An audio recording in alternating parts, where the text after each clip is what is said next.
Hello, and welcome back to the channel. Today, we're diving into a classic piece of British pre-decimal coinage. It's a coin that bridges the gap between war and a new Elizabethan era, a coin you might even have in your own change jar or inherited collection. We're talking about the 1949 2-shilling coin, also known as the florin. This, right here, is a pocket-sized piece of post-war British history. But what is it really worth today? Is it a hidden treasure or just a fascinating relic? Stick around, because we're going to explore everything from its historical context to its precise circulated value in today's market on the obverse. We have the portrait of King George VI facing left. This is the classic, undraped bust designed by Percy Metcalfe.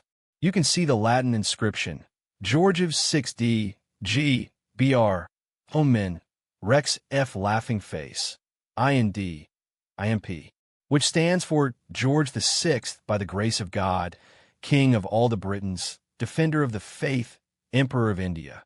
Now, the Emperor of India part is particularly interesting for 1949, as India had gained its independence in 1947. This title wouldn't be removed from the coinage until 1950, making coins like this one of the last to bear this historic title. Flipping it over, we see the beautiful reverse design by George Kruger Gray. It features a rose flanked by a thistle and a shamrock, representing England, Scotland, and Ireland respectively. This elegant design was used on the florin from 1937 right through to 1951. Below the design, you'll see the denomination 2 shillings. Now, before we get to the value, we have to understand the context. 1949, Britain was 4 years out of the Second World War. Rationing was still in effect. The country was rebuilding, and the economy was a primary focus. The coinage of this period reflects that. It's practical, it's sturdy, and it was produced in massive numbers to facilitate everyday commerce. So, the million-dollar question. Or perhaps, the 2-shilling. Question. What is this coin worth in circulated condition? The answer, as with all coins, is, it depends. But for the vast majority of 1949 florins, the value is not high. Let's break down why. The Royal Mint produced a staggering 44,597,000 of these coins in 1949. A large, bold number. 44,597,000. That is an enormous number. It was a common, everyday coin. Because so many were made, and because so many people saved them when decimalization happened in 1971, there is a huge supply out there. Basic economics tells us that high supply with steady demand equals a low-priced, a heavily worn coin, where the high points of the design are flat and the legend is hard to read, is what we call a filler coin.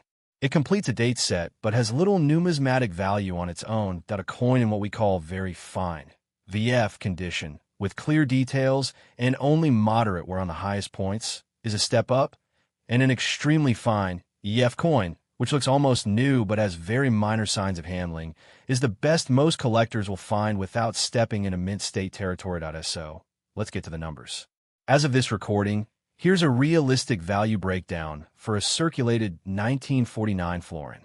If it's heavily worn but identifiable, it's essentially worth its weight in silver or a small premium. We're talking pound 1 to pound 2. It's a pocket piece, a history in your hand item.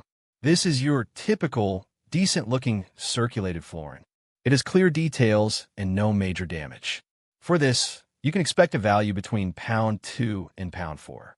This is the most common price point you'll see at coin fairs or on eBay. A coin with very little wear, still possessing some of its original luster. This is a lovely example for a collection. In this condition, the value might be in the range of pound 4 to pound 8 now. You might be thinking, but it's silver, right? Doesn't that add value? An excellent question. The 1949 florin is struck in a .500 fine silver alloy. That means it's 50% silver. Each coin weighs 11.31 grams, giving it an actual silver weight, ASW, of about 5.65 grams, or roughly 0.181 troy ounces. So its value is always at least its melt value. When silver prices are high, the bullion value of this coin can be around, let's say, 5 pounds or 6 pounds. This creates a price floor. You'll rarely find one sold for less than its silver value, as bullion dealers will snap them up. This means that for lower-grade coins, their value is almost entirely in the silver. But for those nicer, extremely fine examples, the numismatic premium, the value as a collectible, starts to kick in. But wait, I hear you say, what about errors? What about proof coins? There must be a rare version. And you'd be right. While the standard 1949 is common, there are two key things to look out for. First, check the date carefully. Some 1948 florins were lightly repunched over the 1947 issue, creating a 1947-6 overdate, which is very valuable. While not relevant for 1949, it teaches us to always inspect the date closely. Second, and most importantly for 1949, is the proof coin the Royal Mint produced special proof sets in 1949 for collectors. These coins were struck multiple times on specially prepared planchets, giving them a mirror-like background and frosted cameo effect on the design.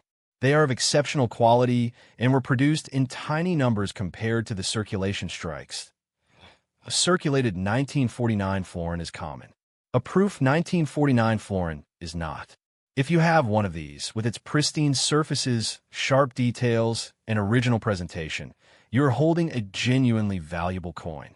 In good proof condition, a 1949 florin can be worth £100 to £200 or more, depending on the grade and its original case.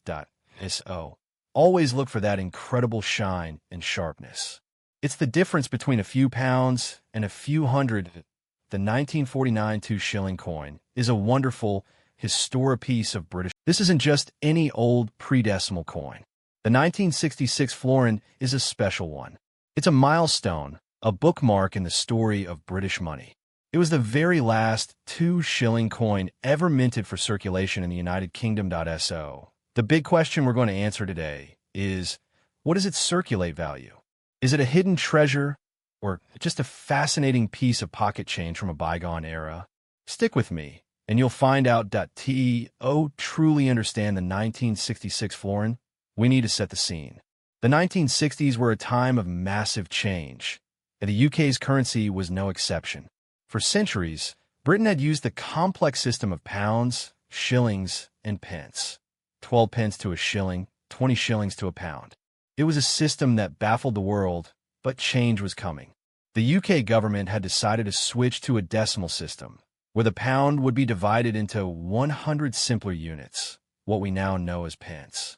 The official decimal day was set for February 15th, 1971. Now, here's the key part. The Royal Mint started preparing years in advance. The 1966 2-shilling coin was minted right in the middle of this transition. It was part of the old world, but it had a crucial role in the new world. Why? Because its value, 2 shillings, was exactly equal to 10 new pence. That's right. This old-style florin was designed to co-circulate with the new decimal coins during the changeover period. So, for a few years after 1971, you could still use your 1966 florin, and it was worth exactly 10p. It's a coin with one foot in each era. Let's take a closer look at the coin itself. The 1966 florin follows the traditional design that had been in place since 1953, the year of Queen Elizabeth II's coronation. On the obverse, we have the magnificent portrait of a young Queen Elizabeth II, designed by the renowned sculptor Mary Gillick. This is the bare-head portrait, and it's beautiful in its simplicity. The inscription around the edge reads, "Plus." You'll most commonly find, it's been circulated, but it's been looked after. All the details are clear. You can see the lines on the leaves and the petals of the rose. There's a nice, even patina from age. This is a lovely, representative example. For a coin in this very fine condition, the value is a little higher. You can expect to see these priced between £1 and £3. It's a very affordable way to own a key piece of British numismatic history. Now, this third coin is a beauty. It has only the slightest traces of wear, maybe from being in a cash register for a short time. It still has much of its original mint luster, that slight shimmer in the fields. The B of 2 shillings is sharp, and the thistles are fully defined. A coin in this extremely fine condition is a step up. For a problem-free example like this, Values can range from £4 to £8, sometimes a little more from a dedicated dealer. It's the sweet spot for many collectors who want a high-grade circulated example without paying a premium for an uncirculated one. Now, what if your 1966 florin looks like this? If it's mirror-like with frosted designs and came in original case, then you might have a proof coin. The Royal Mint also produced proof versions for collectors, with a much lower mintage of just 37,500 sets that a complete 1966 proof set, which includes the farthing, halfpenny, penny, threepence, sixpence, shilling, and florin, is highly collectible and can be worth £80 to £120 or more, depending on the condition and the original packaging. A proof 1966 florin on its own might fetch £15 to £25. So, to wrap it all up, the circulated value of your 1966 2-shilling coin is, for the most part, not a life-changing amount of money. Its massive mintage means it's not a rare coin. However, its historical value is immense. It's the final chapter in a coinage story that began in 1849 with the first florin. It's a tangible link to the moment Britain modernized its currency, that if you find one. But in an old collection, don't expect to retire. But do take a moment to appreciate it. Hold it. Feel its weight. You're holding a piece of history, the very last of its kind. It's a coin that whispers the end of shillings and pence and heralds the dawn of the decimal age. That's all for this deep dive. I hope you found it useful. Now I want to hear from you. Asterisk, asterisk, do you have a 1966 florin? What condition is it in? Did you ever use one as 10p after 1971? Share your stories in the comments below. If you enjoyed this video, please give it a thumbs up and subscribe to the channel for more coin guides, history, and reviews. Until next time, happy collecting!